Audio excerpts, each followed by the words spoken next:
Welcome to morning bulletin. ఎండనక వాననక సుదీర్ఘ పాదయాత్ర చేపట్టిన వైఎస్ఆర్ కాంగ్రెస్ పార్టీ పునరుద్ధరణకి బలమైన పునాది వేశారు. ప్రతి గ్రామంలో ప్రజల సమస్యలు వినిపించి వారికి దగ్గరయ్యారు. రైతుల ఇబ్బందులు, కూలీల కష్టాలు, గ్రామీణాభివృద్ధి అంశాలను ప్రధానంగా తీసుకున్నారు. ఆ పాదయాత్రలో ప్రజలతో సాన్నిహిత్యం పెంచుకుని వారి నమ్మకాన్ని గెలుచుకున్నారు. ఫలితంగా కాంగ్రెస్ పార్టీ తిరిగి అధికారంలోకి వచ్చింది. వైఎస్ఆర్ కృషి, దృఢ సంకల్పం వల్లే ఈ ఫలితం సాధ్యమైందని కాంగ్రెస్ నాయకులు గుర్తు చేసుకున్నారు. డిప్యూటీ సీఎం బట్టి విక్రమార్క మాట్లాడుతూ వైఎస్ఆర్ చూపిన మార్గం నేటికి పార్టీకి మార్గదర్శకమని, ప్రజల మనసుల్లో ఆయనకు చెరగని స్థానం ఉందని అన్నారు.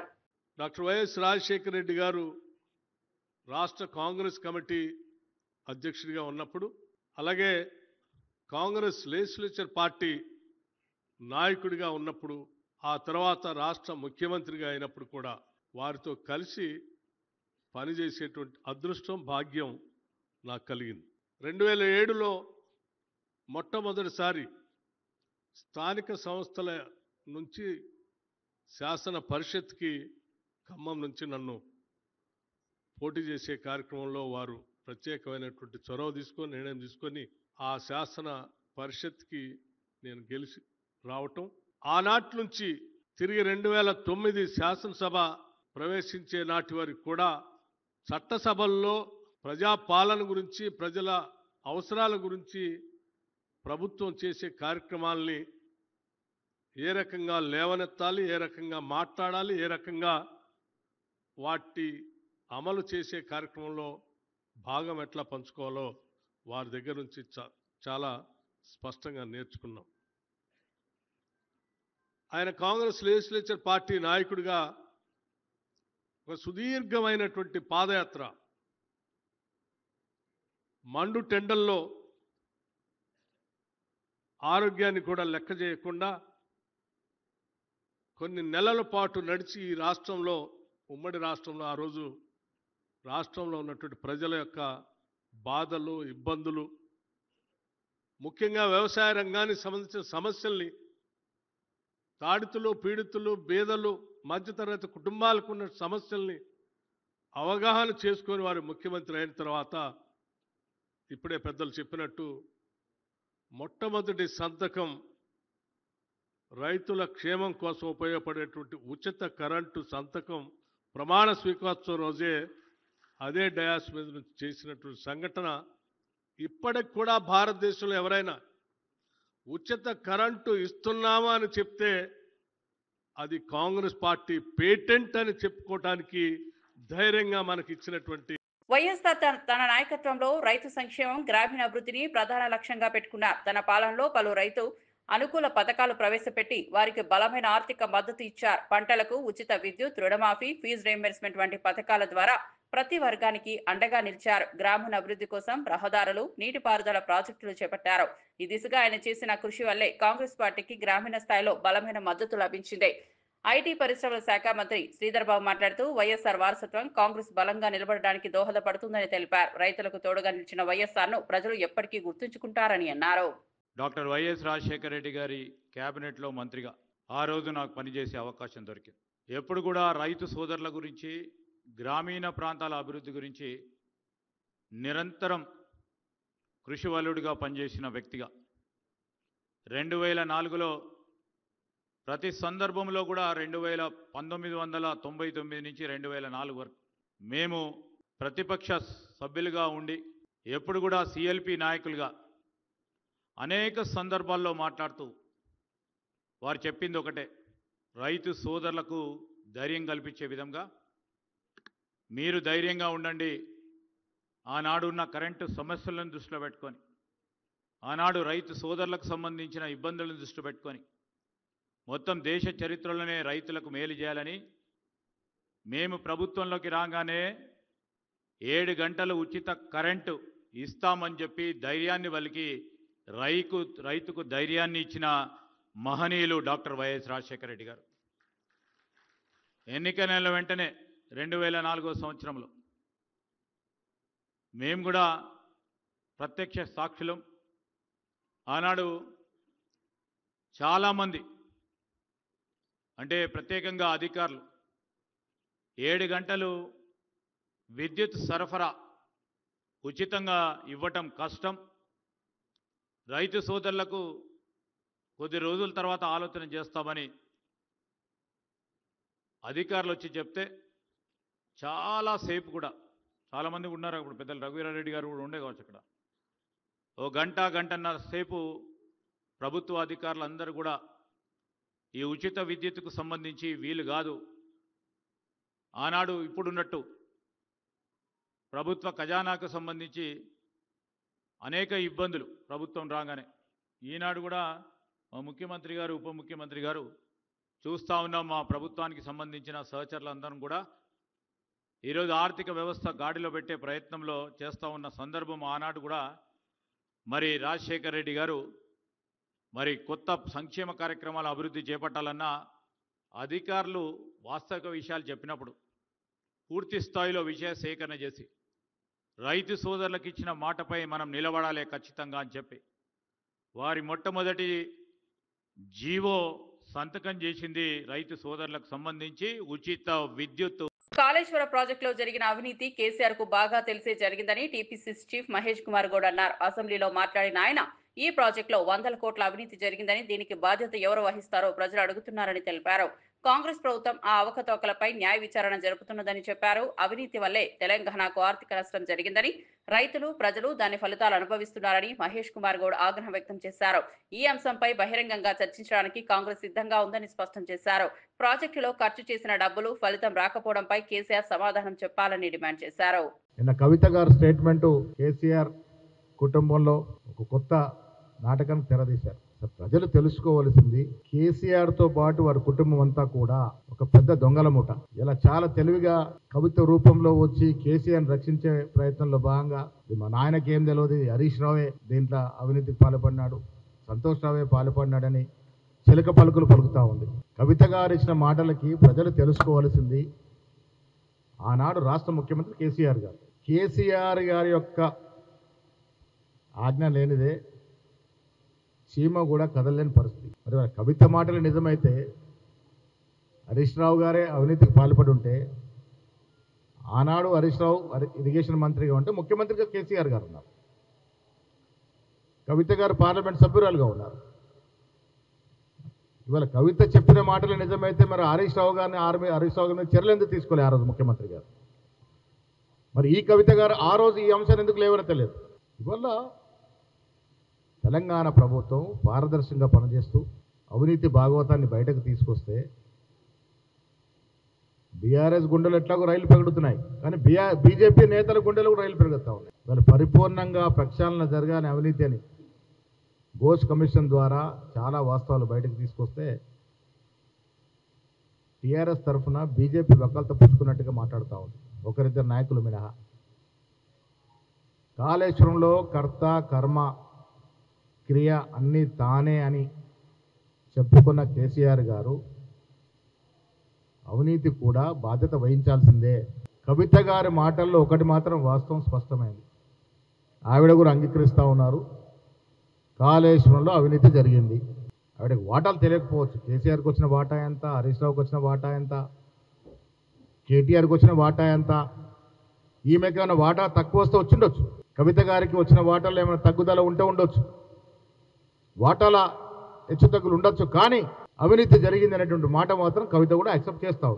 అసెంబ్లీలో హరీష్ రావు ప్రసంగం తర్వాత బీఆర్ఎస్ శ్రేణుల్లో ఉత్సాహం నెలకొంది. కానీ ఆ ఉత్సాహాన్ని తగ్గించేందుకు కవిత వ్యాఖ్యలు ఉద్దేశపూర్వకంగా వచ్చాయని పార్టీ వర్గాలు అంటున్నాయి. కవిత పార్టీకి వ్యతిరేకంగా మాట్లాడడం, కాంగ్రెస్ తో సన్నిహితంగా వ్యవహరించడం బీఆర్ఎస్ కు ద్రోహం చేశాయని పలువురు కార్యకర్తలు ఆరోపిస్తున్నారు. దీంతో ఆమెను పార్టీ నుంచి సస్పెండ్ చేయడాన్ని స్వాగతిస్తున్నామని చెబుతున్నారు. మాజీ ఎంపీ మాట్లాడుతూ పార్టీకి వ్యతిరేకంగా ఎవరైనా పనిచేస్తే కఠిన చర్యలు తప్పవని అన్నారు. కార్యకర్తల విశ్వాసం నిలబెట్టుకునే క్రమంలోనే ఈ నిర్ణయం తీసుకున్నామని స్పష్టం చేశారు. కవిత స్థానంలో పార్టీ బలోపేతం కొనసాగుతుందని తెలిపారు. వారికి బుర్రలో కాంగ్రెస్ వాళ్ళకి ఎటువంటి బుర్రలు పనిచేయకుండా ఉంది, కానీ హరీష్ రావు అంత బ్రహ్మాండంగా వారు మన బీఆర్ఎస్ పార్టీ తరఫున కాళేశ్వరం గురించి కొట్లాడుతూ ఉంటే కవితక్క నేను ఏదైతే వాళ్ళు ప్రెస్ మీట్ పెట్టి డైరెక్ట్గా హరీష్ రావు గారిని మరి సంతోష్ గారిని అన్న మాటలు నిజంగా చాలా బాధ వేస్తుంది. అయితే కేసీఆర్ గారు ఈ టైంలో అంటే మీకు తెలుసు దాదాపు తెలంగాణ రాష్ట్రంలో 60 లక్షల మంది సభ్యత్వం ఉన్న ఈ పార్టీలో ఎంతోమంది కార్యకర్తలు, ఎంతోమంది జీవితాలు బీఆర్ఎస్ పార్టీ మీద పెట్టుకున్న వాళ్ళు ఎంతోమంది ఉన్నారు. కానీ వారు ఇటు హరీష్ రావు గారిని వాళ్ళని నిందించడమే కాకుండా దాంతోపాటు పార్టీ ఉంటే ఏంది పోతే ఏంది అనే ఒక మాట ఏదైతే అన్నారో నిజంగా చాలా బాధ వేసింది, చాలా కలిసి వేసింది. ఎందుకంటే కేసీఆర్ గారిని నమ్ముకొని ప్రజలు నమ్ముకొని ఈ పార్టీలో ఎంతోమంది నాయకులు కార్యకర్తలు ఎంతోమంది బతుకుతూ ఉన్నారు ఇప్పటికి కూడా. కానీ అవన్నీ ఏది లెక్క చేయకుండా మరి వారిని ఎవరు ప్రోద్బలం చేస్తూ ఉన్నారు, ఎవరు మాట్లాడిస్తున్నారు, వారి వెనుక ఎవరు కానీ ఈ విధంగా మాట్లాడిన విషయాన్ని సందర్భాన్ని కేసీఆర్ గారు దృష్టిలో పెట్టుకొని వారు ఒకటే ఎప్పుడు మీటింగ్లలో మాట్లాడినా కూడా కేసీఆర్ గారు ఒకటే చెప్పేది, కుటుంబ సభ్యులైనా ఎంతటి వారైనా తప్పు చేస్తే పార్టీకి వ్యతిరేకంగా ఉంటే ఉపేక్షించేది లేదు. ఏదైతే కేసీఆర్ గారు అన్నారో సత్యవతకు అన్నట్టు పేగు బంధం కంటే కూడా పార్టీ బంధం, ప్రజాబంధం, కార్యకర్తలున్న బిడ్డల బంధం గొప్పది అని చెప్పి సాక్షాత్ ఇవాళ ఏదైతే వారు నిర్ణయం తీసుకున్నారో అదే సాక్ష్యంగా అంటే తెలంగాణ ఉద్యమం టైంలో ఆ రోజు తెలంగాణ కోసం పడంగా ఆయన ప్రాణాన్ని పెట్టిరు. ఇవాళ తన కుటుంబం సైతం తన పేగు బంధాన్ని సైతం కూడా లెక్క చేయకుండా పార్టీ సంక్షేమం కొరకు ప్రజల కొరకు కేసీఆర్ గారు ఇవాళ మా గొప్ప మహానుభావుడు నాయకుడు ఇవాళ కేసీఆర్ గారు నిల్చొని ఏదైతే కవిత గారి మీద తీసుకున్న నిర్ణయాన్ని మనస్ఫూర్తిగా ఆహ్వానిస్తా ఉన్నాం. నిజంగా వారు సుంతక్క చెప్పినట్టు వస్తూ సోషల్ మీడియాలో చూస్తుంటే ఇంతకుముందు ఉన్న వాటికి ఇప్పటికి ఇంత విచిత్రంగా అంటే ప్రజల కడుపులో కార్యకర్తలు ఎంత రగిలిపోతున్నారో ఇవాళ అంటే ఎప్పుడు పార్టీ ఎప్పుడు నిర్ణయం తీసుకుంటుందా అని ఎదురు చూసినట్టుగా ఇవాళ సోషల్ మీడియాలో కనబడతా ఉంది. ఖచ్చితంగా కేసీఆర్ గారి నాయకత్వంలో రానులో ఇంకా పటిష్టంగా అందరం ఈ మహిళా లోకం కూడా పూర్తి స్థాయిగా పనిచేస్తుందని తెలియపరుస్తూ మరొకసారి మా నాయకుడిని యొక్క ఏదైతే నిర్ణయం తీసుకున్నారో దాన్ని అందరం కూడా మనస్ఫూర్తిగా ఆహ్వానిస్తా ఉన్నాం. కేసీఆర్ అంటేనే బీఆర్ఎస్, బీఆర్ఎస్ అంటేనే కేసీఆర్ అని మాజీ ఎమ్మెల్యే సునీత గొంగుడి అన్నారు. కేసీఆర్ ప్రాణాలను సైతం పణంగా పెట్టి ప్రత్యేక తెలంగాణ సాధించారని గుర్తు చేశారు. కానీ కవిత వ్యాఖ్యలు పార్టీకి తీవ్ర నష్టం కలిగించేలా ఉన్నాయని ఆమె విమర్శించారు. కవిత భుజం మీద తుపాకీ పెట్టి ఎవరు కాలుస్తున్నారని, ఆ కుట్రలో ఎవరు ఉన్నారో త్వరలో బయటపడుతుందని చెప్పారు. పార్టీ బలోపేతం కోసం కవితపై చర్యలు తప్పనిసరైనవని అన్నారు.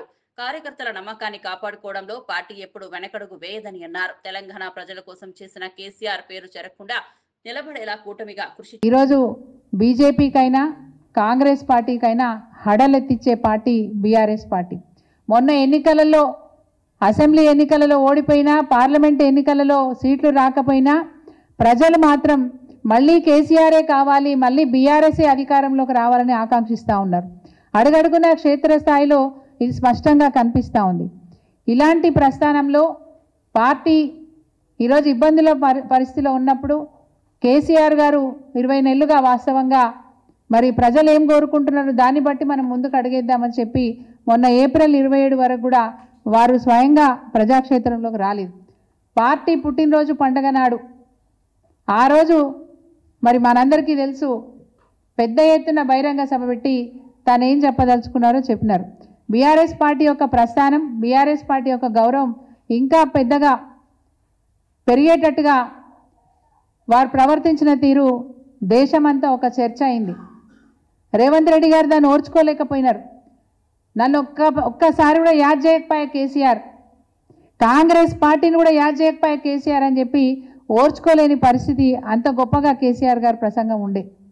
మన పార్టీ ఏంది, పార్టీ పుట్టింది ఎట్లా, ప్రస్థానం ఏంది, భవిష్యత్ ఏంది అనే విషయాల గురించి చాలా కులంకుశంగా కేసీఆర్ గారి ప్రసంగంలో మనందరికీ అర్థమైనప్పటికీ ఎందుకో కవిత గారికి మాత్రం అది అర్థం కానట్టుంది. పార్టీ ఎంత ఉంటే ఎంత పోతే ఎంత అంటే కవిత గారు మీరు ఒకసారి జ్ఞాపకం చేసుకోండి. టీఆర్ఎస్ పార్టీ బీఆర్ఎస్ పార్టీ ఉంది కాబట్టి 2 సార్లు మీకు పార్లమెంటు నియోజకవర్గంలో 2 సార్లు బీఫామ్లు ఇచ్చే అవకాశం ఇచ్చింది పార్టీ. 2 సార్లు మీకు ఎమ్మెల్సీగా అవకాశం ఇచ్చింది పార్టీ. ఎట్లా మర్చిపోయినారు మీరు? ఏ విధంగా మర్చిపోయినారు మీరు? పార్టీ ఉంటే ఎంత పోతే ఎంత అంటున్నారు. క్షేత్రస్థాయిలో అడుగు పెట్టండి. ఈరోజు పార్టీ కార్యకర్తలు మిమ్మల్ని నిలదీసే పరిస్థితి వచ్చింది. మీకు మీరుగా మీ స్థాయిని తగ్గించుకున్నారు తప్ప ఇంకొకటి కాదు. ఈరోజు సమిష్టి నిర్ణయం కేసీఆర్ గారు నిజంగా సత్యవతి అక్క చెప్పినట్టు ఇది ప్రజలందరూ కూడా స్వాగతిస్తూ ఉన్నారు. ఎందుకంటే మీది రక్తబంధమే కావచ్చు, మీరు కన్న కూతురు కావచ్చు, కానీ బీఆర్ఎస్ పార్టీని కేసీఆర్ గారు ఒక కన్న తండ్రిలాగా కోట్లాది మంది ప్రజలు ఈరోజు కేసీఆర్ గారిని బాపోని పిలుచుకుంటారు. నువ్వు నాన్న పిలుస్తావో ఏం పిలుస్తావో తెలియదు కానీ కేసీఆర్ గారిని తెలంగాణ రాష్ట్ర ప్రజలు బాపోని పిలుచుకుంటారు. అంత గొప్పగా ఆ బంధం అనేది కేసీఆర్ గారితో ముడిపడి ఉంది, బీఆర్ఎస్ పార్టీతో ముడిపడి ఉంది. బీఆర్ఎస్ పార్టీ నీకు నచ్చలేదేమో కానీ కేసీఆరే బీఆర్ఎస్, బీఆర్ఎస్ఏ కేసీఆర్. అలాంటి పార్టీని ఈరోజు ఉంటే ఎంత పోతే ఎంత అని మాట్లాడినారు. కోట్లాది మంది ప్రజలు మళ్ళా బీఆర్ఎస్ఏ అధికారంలోకి రావాలని కోరుకుంటున్నారు. ఇట్లాంటి సందర్భంలో ముఖ్యంగా కేసీఆర్ గారు కొంత మానసికంగా ఒత్తిడిలో ఉన్న సందర్భంలో ఒక కన్న కూతురుగా మీరు చేయాల్సిన కామెంట్స్ అవి కావు, మీరు మాట్లాడాల్సిన విషయాలు అవి కావు. రాష్ట్రంలో పత్రికా స్వేచ్ఛపై ప్రభుత్వం దాడులు జరుపుతోందని వైఎస్ఆర్సీపీ ప్రతినిధి జూపిడి ప్రభాకర్ రావు ఆగ్రహం వ్యక్తం చేశారు. సాక్షి పత్రికలో పోలీసులు ప్రమోషన్లు ఆగిపోయాయనే కథనం రాయడమే కారణంగా దాడులు జరుగుతున్నాయని ఆయన ఆరోపించారు. ప్రజాస్వామ్య దేశంలో మీడియా స్వేచ్ఛను అణగదొక్కే విధానం అన్యాయమన్నారు. కూటమి ప్రభుత్వం తన దురాగతాలను బయటపెట్టకుండా అడ్డుకోవడమే లక్ష్యమని ఆయన విమర్శించారు. ప్రజలు తెలుసుకోకూడదనే ఉద్దేశంతో పత్రికలపై ఒత్తిడి తెస్తున్నారని అన్నారు. పత్రికల పాత్ర ప్రజలకు వాస్తవాలను తెలియజేయడం, ప్రభుత్వంపై చెక్ పెట్టడం అని అన్నారు. కానీ అవన్నీ అణగదొక్కే ప్రయత్నం కూటమి ప్రభుత్వానికి మచ్చ అని స్పష్టం చేశారు. ఉదయమంతా ప్రజల్లో తిరిగినటువంటి ఆ వార్త మీద ఊహించిన రీతిలో ప్రభుత్వ ఆదేశాలున్నాయని పోలీసులు వచ్చి సాక్షి ఆఫీసు విజయవాడలో ఉన్నటువంటి సాక్షి ఆఫీసు మీద దాడి చేసి దాదాపు 45 నిమిషాలు రాత్రి 12:30 నుంచి దాదాపు 1:30 దాకా వాళ్ళు చేసినటువంటి వీరంగం కానీ దుర్భాషలాడినటువంటి విధానం కానీ పత్రికా స్వేచ్ఛని ఏ విధంగా కాలరాయాలో ఆర్టికల్ 19 సెక్షన్ A కింద ఉన్నటువంటి ఫెసిలిటీ ఏదైతే ఉందో రాజ్యాంగంలో దాన్ని కూడా లెక్క చేయకుండా ప్రభుత్వం కాలు రాస్తున్నటువంటి అంశం మీ అందరికి తెలుసు. ఈరోజు వార్త అయింది, రాత్రి సాక్షి ఆఫీసు మీద ఆంధ్రప్రదేశ్లో ప్రభుత్వం పోలీసులు చేసినటువంటి దాడి. కారణం ఏంటంటే పోలీసు డిపార్ట్మెంట్లో ఆగస్టు 30వ తేదీ నాటికి 31వ తేదీ నాటికి ప్రమోషన్స్ రావాల్సినటువంటి చాలా మంది ప్రమోషన్ నోచుకోక మిగతా ఆర్టీసీ ఎంప్లాయీస్ లాగానో రెవెన్యూ ఎంప్లాయీస్ లాగానో ఒక ధర్నా చేయలేని దశలో ఉన్నటువంటి డిసిప్లిన్ ఫోర్సెస్గా ఉన్నటువంటి పోలీసు మాకు రావాల్సిన ప్రమోషన్స్ ఈ నెల లోపల రాకపోతే చాలా మంది రిటైర్ అయిపోతారు అని వాళ్ళ మదన పడుతున్నటువంటి ఒక వార్తను ప్రజాక్షేమం కోసం ప్రత్యేకంగా ఉద్యోగస్తుల తరపున నిలబడటం కోసం సాక్షి పత్రిక చేసినటువంటి ఒక సాహసం. అది వార్త రాయకూడదట, పోలీసుల తరపున మాట్లాడే హక్కు సాక్షికి లేదట. ఈ రాష్ట్రంలో ఎన్ని దురాఘాతాలు జరిగినా వీళ్ళు చీకటి రాజ్యంగా ఈ రాష్ట్రాన్ని చేసినా ఒక ఎమర్జెన్సీ వాతావరణాన్ని ఈ రాష్ట్రంలో మాట్లాడితే ఎక్కడికైనా తీసుకెళ్తామని చేస్తున్న దుర్మార్గాల్ని ఎత్తి చూపకుండా ఉండటం కోసం మొట్టమొదటి దాడి చేశారు సాక్షి సోషల్ మీడియా మీద. ప్రభుత్వం వచ్చిన తర్వాత 2024 కూటమి ప్రభుత్వం అధికారంలోకి వచ్చిన తర్వాత YSR Congress party social media మీద దాడి చేశారు. సోషల్ మీడియాలో ఉన్నటువంటి చాలా మందిని రాష్ట్ర వ్యాప్తంగా ఒకచోట కాదు, ఒకసారి కాదు, తిరిగి అగైన్ అండ్ అగైన్ ఈ పోలీస్ స్టేషన్ కాదు ఇంకొక పోలీస్ స్టేషన్ ఈ విధంగా మార్చుకుంటూ భయభ్రాంతులు చేశారు. సోషల్ మీడియాకి అండగా లీగల్ సెల్ నిలబడింది. సోషల్ మీడియాకి అండగా వైఎస్ఆర్ కాంగ్రెస్ పార్టీ అధినాయకుడే నిలబడ్డాడు. అంతటితో రాగలేదు. ఇక్కడ ఉన్నటువంటి రాష్ట్ర ప్రభుత్వం దుర్మార్గాన్ని ఇంకొక రూపంలో ప్రవర్తించింది. టీవీల మీద పడ్డారు. టీవీ ఛానల్స్ మొత్తం కూడా ఆంధ్రప్రదేశ్లో ఆ పార్టీకి అనుకూలంగా వార్తలుంటే తప్ప వేరే వార్తలుండే ఏ టీవీ ఛానల్ కూడా ప్రచారం ఉండకూడదు. ఇక్కడ ఎంఎస్ వాళ్ళని బెదిరించారు, కేబుల్స్లో రావడానికి వీల్లేదు, రకరకాలుగా దాన్ని అరికట్టాలని చూశారు. తీరా చూస్తే రాత్రి సాక్షి పత్రిక మీద ప్రింటింగ్ జరుగుతున్న చోట విజయవాడలో వీళ్ళు చేసినటువంటి దాడి, అర్ధరాత్రి మనకు స్వతంత్రం వచ్చింది అనుకుంటాం, కానీ అదే అర్ధరాత్రి పత్రికా స్వతంత్రాన్ని కాలరాసే విధానం తెలుగుదేశం పార్టీ రాత్రి చూయించింది, కూటమి పార్టీ రాత్రి చూయించింది. ఈ కూటమి ప్రజాస్వామ్యబద్ధంగా కాకుండా వికృత రూపంలో పోతున్నది. అందుకే దీన్ని నేను ఎవరు తమ తప్పుని వేలెత్తి చూయించకూడదు, అసలు తమ వాదనని ఎవరు అడ్డుకోవటానికి ప్రయత్నించకూడదు, ప్రశ్నించే గొంతుగా ఉండకూడదు. నియంతృత్వమా? అవుననే సమాధానం వస్తుంది. రాత్రి నిన్న సాక్షిలో వచ్చినటువంటి ఒక న్యూస్కి ఎడిటర్ మీద ధనంజయ రెడ్డి గారి మీద పెట్టినటువంటి కేసు ఎవరితోటి? పోలీసుల సంక్షేమం కోసం వార్త రాస్తే పోలీసుల్లో ఉన్నటువంటి అసోసియేషన్ అధ్యక్షుడితోటే కేసు పెట్టించారు. ఎంత విచిత్రమో చూడండి. నాకు తెలిసి అధ్యక్షుడు కూడా ప్రమోషన్ కోసం ఎదురు చూస్తున్నవాడై ఉండాలి, లేకపోతే చాలా మంది అసోసియేషన్లో ఉన్నవాడై ఉండాలి. మీ మంచి కోసం ఒక వార్త రాస్తే మమ్మల్ని మీరు నిర్బంధించే దశలోకి మీరు వెళ్ళిపోతే దానికి పోలీసులు సహకరిస్తే సాక్షి యాజమాన్యం మీద, సాక్షి ఎడిటర్ మీద ఈ సెక్షన్లు 61(2), 196(1), 353(2) వీటితో పాటు క్రైమ్ నంబర్ 543 అనేది ఒకటి తీసుకొచ్చారు. వీటన్నిటినీ ఎఫ్ఐఆర్ వెంటనే నమోదు చేశారు. కారణం ఏంటంటే సాక్షి పత్రిక వాస్తవాల్ని ప్రచురించింది. వాస్తవాల్ని ప్రజలను ఎడ్యుకేట్ చేయడం కోసం, జరుగుతున్నటువంటి అంశాలని ప్రభుత్వం దృష్టికి తీసుకురావడం కోసం, ప్రజలకు తెలియజేయడం కోసం. అంతెందుకు, మే 8వ తేదీ నాడు ధనుంజయ రెడ్డి గారు విజయవాడలో ఉంటే ఆయన మీద ఒక వార్త రాసినందుకు, ఆ వార్త ఏంటి, ఆయన ఇంటి మీదకి వెళ్ళి ఒక వార్త రాసినందుకు సెర్చ్ వారెంట్ లేకుండా ఆయన్ని ఇంట్లోనే బంధించి గందరగోళం చేసి ఒక కేసు పెట్టారు. అదేవిధంగా 26/7/2025 సాక్షి మీద ఇంకొక కేసు. దేనికోసం? పోలీసులు రాయలసీమలో ఒక ఐఏఎస్, ఒక ఐపీఎస్, ఇంకొక ఐపీఎస్ తో కలిపి సాక్షిలో ఒక కథనం వచ్చిందని, ఆయన డిఐజీ అయ్యాడని, ఆయన ఆ ప్రాంతానికి పెద్ద పోలీసు బాస్ అని, ఆయన మీద వార్త వచ్చిందని ఆయన మీద రాయకూడదట. అసలు వీళ్ళు అధికారంలో ఉంటే మంత్రుల మీద వార్తలు రాయకూడదు, ముఖ్యమంత్రి మీద వార్తలు రాయకూడదు, ఎడ్యుకేషన్ మంత్రి మీద వార్త రాయకూడదు, లేకపోతే ఆ డీసీఎం మీద వార్త రాయకూడదు. డీసీఎం అంటే వ్యాన్ అనుకున్నారు. డిప్యూటీ చీఫ్ మినిస్టర్, ఆయన మీద వార్త రాయకూడదు, బీజేపీ వార్త రాయకూడదు. వీళ్ళు మాత్రం బీజింగ్కి వెళ్ళి చైనాలో ఉన్నటువంటి వార్తలు మాత్రం వేసుకోవచ్చు, రకరకాలుగా వేసుకోవచ్చు. వీళ్ళు ఢిల్లీకి పోయి వేసుకోవచ్చు. వీళ్ళు ఒక్కళ్ళే తిరిగి కొత్తగా ముసలోళ్ళ దగ్గరికి వెళ్ళి చంద్రబాబు నాయుడు గారి ఫోటోలు దిగేది వేసుకోవచ్చు. కొత్తగా ముసలోళ్ళు ఒకటైరో మాకు తెలియదు, అందరూ ఈక్వల్ ఏజే, 75 సంవత్సరాలు 76 సంవత్సరాలు. ఒకళ్ళు ముఖ్యమంత్రి, ఒకళ్ళు బాధితులు, వాళ్ళు ఫోటోలు తీసుకుని వేసుకుంటున్నారు. ఇదో విచిత్రం, ఎప్పుడు లేని అలవాటు. ఇంతకుముందు అసలు మనం కారు దిగేవాళ్ళం కాదు, స్టేజ్ దిగేవాళ్ళం కాదు, మనం మనుషుల దగ్గరికి వెళ్ళేవాళ్ళం కాదు, మనుషులు అంటే పేదోళ్ళ దగ్గరికి. ఇప్పుడేదో జరుగుతుంది, ఒక పెద్ద నటన జరుగుతుంది. దాన్ని రాసిన ప్రమాదం వార్త కానీ సాక్షి కానీ ఆ వార్త రాస్తే మాలాంటి వాళ్ళు కూడా ప్రమాదమే. సో సాక్షి కొత్తగా కాదు, సాక్షి గతంలో కూడా రాసింది. ఏప్రిల్ 10 పత్రికా స్వేచ్ఛకు సంకెళ్లు పడుతున్నాయని రాసింది. పత్రికా స్వేచ్ఛకు సంకెళ్లు వేస్తున్నారు. ఇది ప్రజాస్వామ్యబద్ధంగా పరిపాలన సాగటం లేదు. ప్రజాస్వామ్యబద్ధంగా ఎవడైనా మాట్లాడటానికి గొంతెత్తితే ఆ గొంతు నొక్కుతున్నారు. ఎమర్జెన్సీ ఇక్కడ నడుస్తూ ఉంది.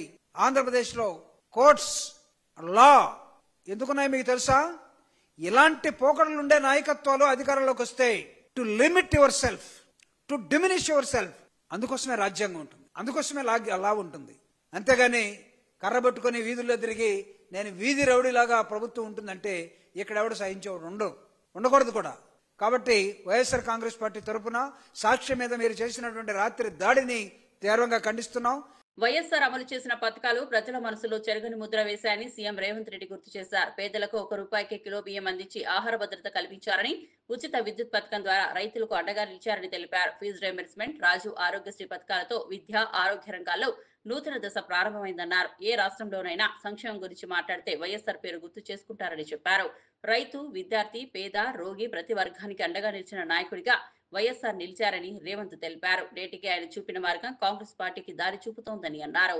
గారి సమక్షంలో రాజశేఖర రెడ్డి గారు మళ్ళీ ₹1 కిలో బియ్యం పథకాన్ని రెండోసారి ₹1 తగ్గించి పేదలకు పట్టడి అన్నం పెట్టాలని ఆలోచన చేసిండు. అదేవిధంగా ఈరోజు ఏ రాష్ట్రంలో ఎవరైనా రైతులకు ఉచిత కరెంట్ ఇవ్వాలన్న ఆలోచన చేస్తే వైఎస్ఆర్ గారిని గుర్తు చేసుకునేంత బలమైన ముద్రను రాజశేఖర రెడ్డి గారు ఈరోజు అందరి గుండెల్లో రైతుల ఆలోచనలో పదిలంగా చేసుకున్నారు. ఫీజు రియంబర్స్మెంట్ కావచ్చు, రాజీవ్ ఆరోగ్యశ్రీ కావచ్చు, ఇలాంటి సంక్షేమ పథకాలను ముఖ్యమంత్రులు మారినా, పార్టీలు అధికారంలో మారినా పథకాలను తొలగించలేనంత బలమైన ముద్ర వైఎస్ఆర్ గారు వేయడం జరిగింది. వారి ఆలోచనలు కొనసాగింపుగానే ఈనాడు తెలంగాణలో రాష్ట్ర ప్రభుత్వం పనిచేస్తుంది అని చెప్పి నేను ఈ సందర్భంగా సవినయంగా తెలియజేయదలుచుకున్నాను. BRS MLC Kalvakuntla Kavitha suspension అంశంపై ఐటీ పరిశ్రమల శాఖ మంత్రి దుద్దిల శ్రీధర్ బాబు స్పందించారు. ఇది వారి కుటుంబ అంతర్గత వ్యవహారమని అన్నారు. ఎన్నికల సమయంలోనే కాళేశ్వరం ప్రాజెక్టు అవినీతి బయటపెడతామని కాంగ్రెస్ హామీ ఇచ్చిందని గుర్తు చేశారు. అధికారంలోకి వచ్చిన తర్వాత పీసీ ఘోష్ కమిషన్ ఏర్పాటు చేసి ఆ నివేదిక ఆధారంగా సిబిఐ విచారణకు అప్పగించామని వివరించారు. కాంగ్రెస్ ప్రభుత్వం అవినీతి అంశాలపై ఎప్పుడూ రాజీ పడదని, ప్రజల ప్రయోజనాల కోసం కఠిన చర్యలు తీసుకుంటుందని తెలిపారు. కవిత వ్యాఖ్యలు బీఆర్ఎస్ లోపాలను బహిర్గతం చేశాయని, పార్టీ బలోపేతం కంటే కుటుంబ ప్రయోజనాలు ముఖ్యమయ్యాయని విమర్శించారు. జ్యుడిషియల్ కమిషన్ ఏర్పాటు చేస్తామని, జ్యుడిషియల్ కమిషన్ ఏర్పాటు చేసిన తర్వాత వారు ఇచ్చిన నివేదిక ద్వారా ఇంకా కూడా మరి విషయాలు పూర్తి స్థాయిలో లోతుగా అధ్యయనం చేయడానికి ఈరోజు సిబిఐకి ఇవ్వాలని ప్రభుత్వం మరి బాహటంగా బహిరంగంగా కూడా ఒక చర్చ పెట్టి అసెంబ్లీలో అందరి సభ్యులకు అవకాశం ఇచ్చి కాళేశ్వరం ప్రాజెక్టుకు సంబంధించిన అవకతవకల విషయంలో అవకాశం ఇచ్చి ఒక నిర్ణయం తీసుకున్నారు. పూర్తి స్థాయిలో ఏదైతే నివేదిక ఉందో, పీసీ ఘోష్ గారి నివేదిక ఉందో, మీరందరూ కూడా స్పష్టంగా మీ చేతిలో కూడా ఉంది. ఎవరు దాంట్లో తప్పు చేసిండ్రు, ఏ విధంగా తప్పు చేసిండ్రు, అధికారులు అనధికారులు, ఆనాడున్న మరి ప్రభుత్వానికి సంబంధించిన పెద్దలు ఏ విధంగా తప్పు చేసిండ్రు, తప్పు కారకులు ఎవరు అని వారు స్పష్టంగా చెప్పడం జరిగింది. ఆనాడు ఇప్పుడు వారు మాట్లాడుతూ ఉన్నారే, ఏ పార్టీలో ఉండే, ఈరోజు ఏ పార్టీలో ఉన్నారు, వారందరికి సంబంధించిన అంశం అది.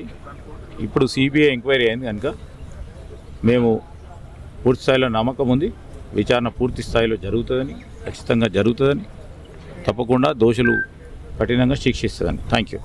BRS MLC Kalvakuntla Kavitha suspension ను స్వాగతిస్తున్నామని జనగాం ఎమ్మెల్యే పల్లా రాజేశ్వరరెడ్డి స్పష్టం చేశారు. కార్యకర్తల అభిప్రాయాన్ని పరిగణలోకి తీసుకుని పార్టీ నిర్ణయం తీసుకుందని చెప్పారు. పార్టీకి వ్యతిరేకంగా మాట్లాడినా ఎవరైనా క్షమించబోమని హెచ్చరించారు. కవిత కాంగ్రెస్ ఉచ్చులో చిక్కుకుందని ఆరోపించారు. కాంగ్రెస్ పార్టీల ప్రాంతీయ పార్టీలను బలహీనపరచడం కోసం కుట్రలు పన్నుతోందని అన్నారు. కానీ బీఆర్ఎస్ ఏకతాటిపై కొనసాగి ఆ కుట్రలను తిప్పికొడుతోందని నమ్మకం వ్యక్తం చేశారు. పార్టీ బలోపేతం కోసం కార్యకర్తలు మరింత శక్తివంతంగా కృషి చేయాలని ఆయన పిలుపునిచ్చారు. కవిత గారు గత కొన్ని రోజులుగా పార్టీ వ్యతిరేకంగా మాట్లాడడం, కాంగ్రెస్ పార్టీ ఉచ్చులో పడడం, కాంగ్రెస్ పార్టీ చెప్పినట్లే నడుచుకోవడం, పార్టీ సీనియర్ నాయకుల మీద అనవసరమైన బాధ్యతారహితమైన ప్రకటన చేయడం, పార్టీ యావత్తు నాయకులు కార్యకర్తలు ఆందోళనకు గురి కావడం, 60 లక్షల మంది సభ్యులు కలిగి ఉన్న భారత రాష్ట్ర సమితిలో ప్రతి ఒక్కరికి కూడా వారికి ఎంత హక్కు ఉన్నదో అంతే హక్కు ఉంటుంది. కాబట్టి ఇలా భారత రాష్ట్ర సమితి కార్యకర్తల యొక్క మనోభావాలు దెబ్బతినకుండా ఉండాలని వారి ఆందోళనని గమనించి ఇవాళ యావత్తు పార్టీ ర్యాంక్ అండ్ ఫైల్ కోరుకున్న విధంగా ఇవాళ భారత రాష్ట్ర సమితి నుండి కల్వకుంట్ల కవిత గారిని సస్పెన్షన్ చేస్తూ ఆర్డర్స్ ఇవ్వడం జరిగింది. ఇది యావత్తు రాష్ట్ర పార్టీ యంత్రాంగం బాధతో తీసుకున్న నిర్ణయమైన, పార్టీకి ఆందోళన కలిగించే విధంగా, పార్టీని కించపరిచే విధంగా తీసుకున్న నిర్ణయాన్ని మొత్తం నాయకులు కార్యకర్తలు చెప్పిన కేసీఆర్ గారు విన్న తర్వాత కేసీఆర్ గారు సస్పెండ్ చేస్తూ నిర్ణయం తీసుకోవడం జరిగింది. ఈ నిర్ణయంతో పార్టీ అనేదే ముఖ్యం. పార్టీ ముందు తన కూతురైనా దగ్గర బంధువులైనా ఎవరైనా కూడా సమానమే అని చెప్పేసి ఈరోజు చెప్పడం జరిగింది. కాంగ్రెస్ పార్టీకి అలవాటు భారతదేశంలో ఇప్పటి వరకు అనేక ప్రాంతీయ పార్టీలలో కుటుంబాలలో చిచ్చు పెట్టింది కాంగ్రెస్ పార్టీ. అది తమిళనాడు ఉదాహరణ తీసుకున్నా, కర్ణాటకలో జేడీఎస్ ఉదాహరణ తీసుకున్నా, లేక ఇతర పార్టీలలో ఎక్కడ తీసుకున్నా కూడా ప్రాంతీయ పార్టీల్లో కుటుంబాలు ఉన్నప్పుడు ఆ కుటుంబాల్లో చిచ్చు పెట్టడం అనేది కాంగ్రెస్ పార్టీకి వెన్నతో పెట్టిన విద్య. ఇవాళ ఇక్కడున్న కాంగ్రెస్ పార్టీ కూడా దురదృష్టవశాత్తు వారి యొక్క దుశ్చర్యలకు కవిత లోన్ కావడం, మా పార్టీని బలహీనపరిచే విధంగా చూడడం, దానిని యావత్తు నాయకులు కార్యకర్తలు కూడా కేసీఆర్ గారికి పార్టీ నాయకత్వానికి చెప్పినప్పుడు తప్పనిసరి పరిస్థితుల్లో బాధాకరంగానే ఈ నిర్ణయం తీసుకున్నారు.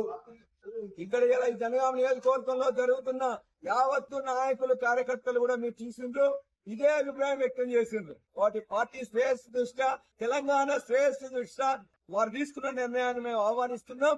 ఈ చర్యతో ఇంకెవరన్నా కూడా పార్టీ వ్యతిరేకంగా మాట్లాడినట్లయితే వారు కూడా ఆలోచించుకోవాల్సిందిగా కోరుతున్నారు. కడప జిల్లాలో అభివృద్ధి వేగవంతం చేయడంపై కూటమి ప్రభుత్వం దృష్టి సారించిందని మంత్రి నారా లోకేష్ తెలిపారు. కొప్పర్తి పారిశ్రామిక వాడ అభివృద్ధి కోసం పలు ప్రాజెక్టులకు శ్రీకారం చుట్టారు. జిల్లాలో పార్టీ బలోపేతంపై ఎమ్మెల్యేలు కీలక నేతలకు మార్గనిర్దేశం చేశారు. పరిశ్రమలు ఏర్పడి ఉపాధి అవకాశాలు పెరగడానికి ప్రభుత్వం కృషి చేస్తోందని స్పష్టం చేశారు. కడప యువతకు ఉద్యోగ అవకాశాలు లభించేలా మరిన్ని పరిశ్రమలు ఆకర్షించడానికి చర్యలు చేపడతామని హామీ ఇచ్చారు. జిల్లాకు మరిన్ని నిధులు కేటాయించేందుకు కృషి చేస్తామని తెలిపారు.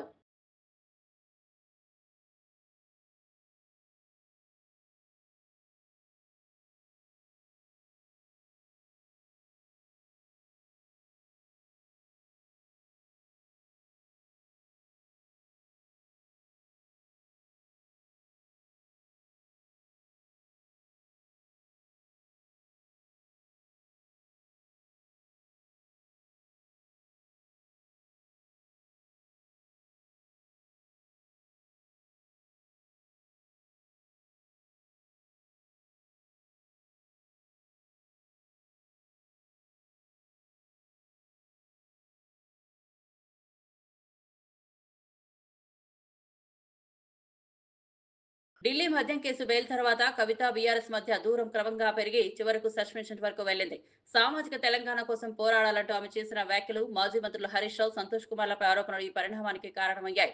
తనపై కుట్రలు జరుగుతున్నాయని కవిత పలుమార్లు వ్యాఖ్యానించారు. పార్టీ నిర్ణయంతో ఇప్పుడు సస్పెన్షన్ కి గురైన ఆమె జరిపే మీడియా సమావేశంలో ఎలా స్పందిస్తారనేది రాష్ట్ర రాజకీయాల్లో ఆసక్తికరంగా మారింది.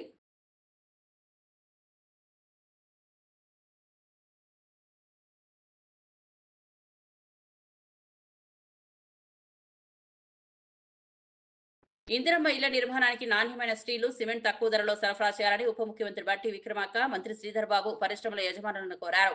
రాష్ట్రంలో 22,500 కోట్లతో 4.5 లక్షల ఇళ్ల నిర్మాణం జరుగుతుందని తెలిపారు. మానవీయ కోణంలో ఆలోచించి నాణ్యమైన సరుకు అందించాలన్నారు.